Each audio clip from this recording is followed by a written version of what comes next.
Tower, good morning. Angel Flight Bravo 02 ready for takeoff. Angel Flight Bravo 02, you're number 1 for takeoff. Runway 25, get them home, boys.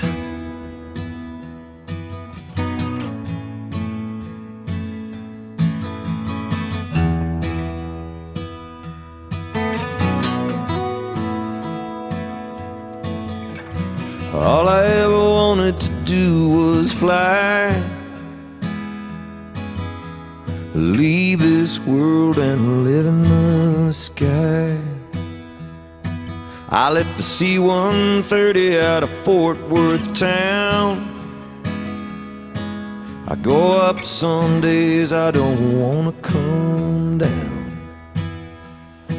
Well, I fly that plane, call the Angel Flight. Come on, brother, you're with me tonight. Between heaven and earth, you're never alone. On the Angel Flight, come on, brother, I'm taking you home.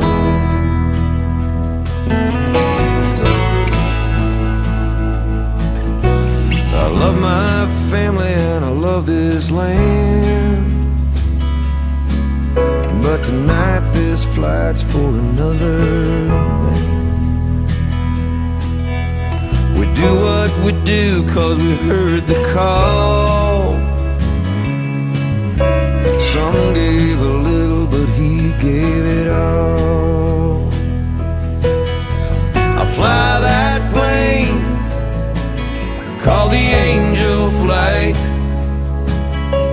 And come on, brother, you're with me tonight. Brother, you're with me tonight. Between heaven and earth, you're never alone. On the Angel Flight, come on, brother, I'm taking you home. Come on, brother, I'm taking you home.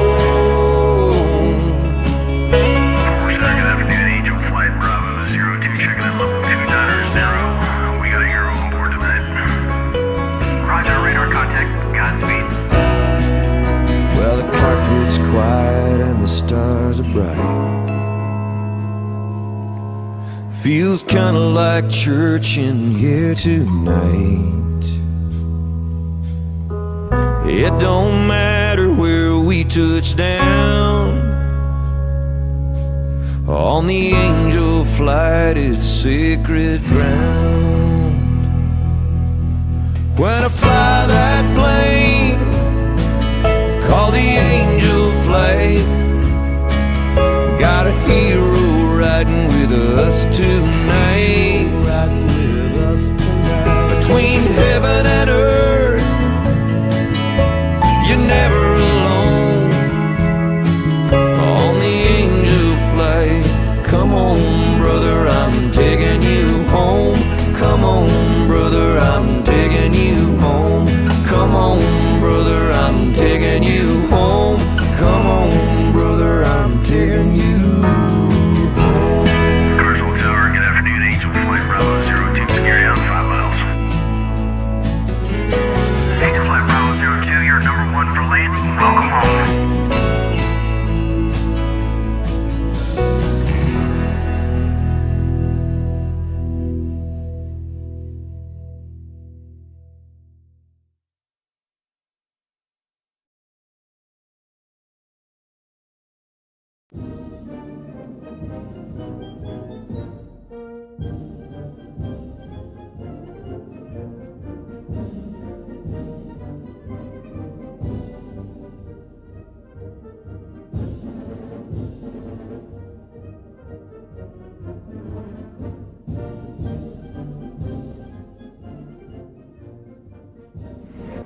The island had been bombed for 74 straight days.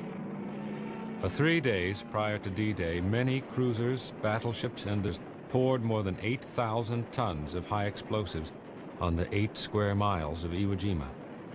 To a British observer aboard our transport, it seemed that nothing could possibly be alive. 110,000 men, the largest force of U.S. Marines ever assembled under one command, moves in. My name is Harold Edward Skip Adams. I was born and raised in San Jose, California. I enlisted in the Marine Corps in 1944 at the age of 17. After 3 months of boot camp at San Diego, California, I had advanced training on machine guns at Camp Pendleton and Hawaii. We were shipped out to an unknown destination. We eventually learned that our destination would be the island of Iwo Jima, which translates as Sulphur Island. This inactive volcano would be the site of a defining moment in World War II history. I was in the 5th Pioneer Battalion, B Company of the 5th Marine Division that landed on Red Beach 1 the morning of February 19, 1945. I was focused on the task at hand, and when I saw an American observation plane get hit by enemy fire, bursting into flames, I realized this was real. Luckily, I saw the pilot of the downed plane parachute to safety.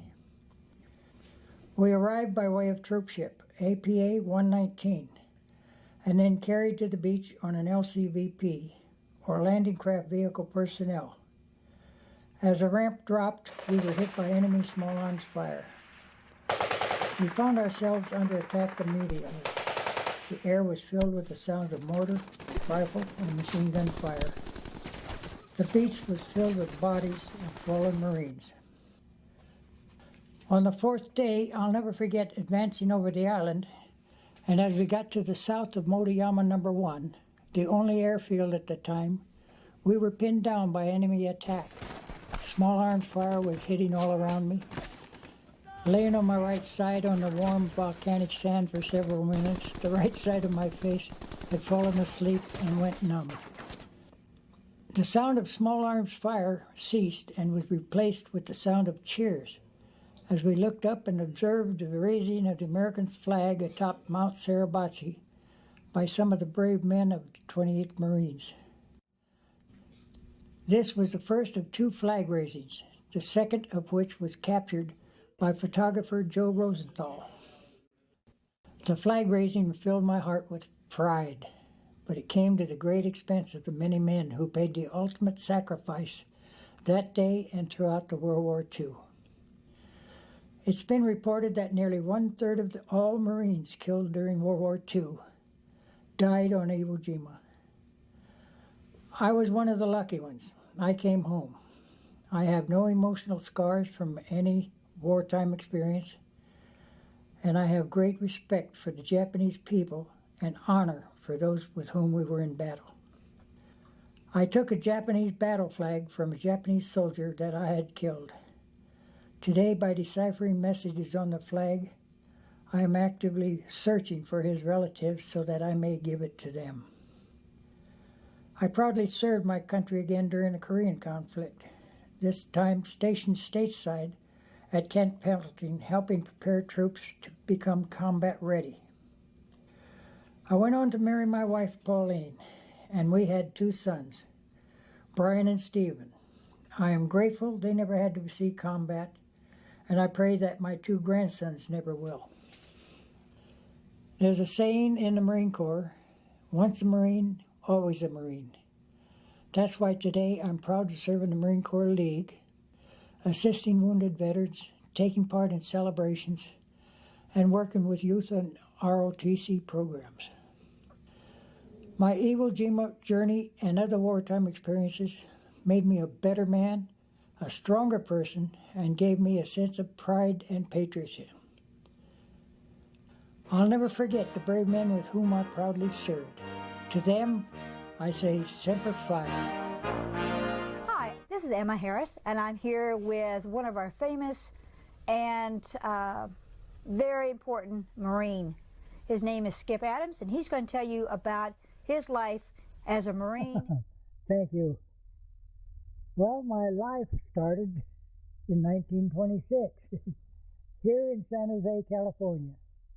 Born and raised, all my life school. But then I started cutting class and joined the Marine Corps. That was in 1944. Went down to San Diego for boot camp, and I went down a child at 16, and I come out a man. I'm sure you did. I really did, because it's a wonderful thing, and I tell a lot of people nowadays, these kids that get locked up for whatever, instead of putting them in jail where they're learning more of their actions, put them in boot camp and see what they come out, and I bet you 100% they'll come out men. I'm sure they will. No messing around. And they might even go into the service. But I love the Marine Corps. It's my life.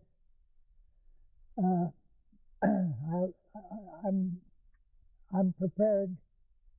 My son really gets to me, but his name is Brian Adams. He works for the school, Elements. But I've got my funeral all set, casket and all, because there's a Marine back east that makes wonderful caskets, strictly military, and that's what I want. And of course, my son says, "Dad, wait." But and it's going to be a military funeral between the Marine Corps League and some of my friends that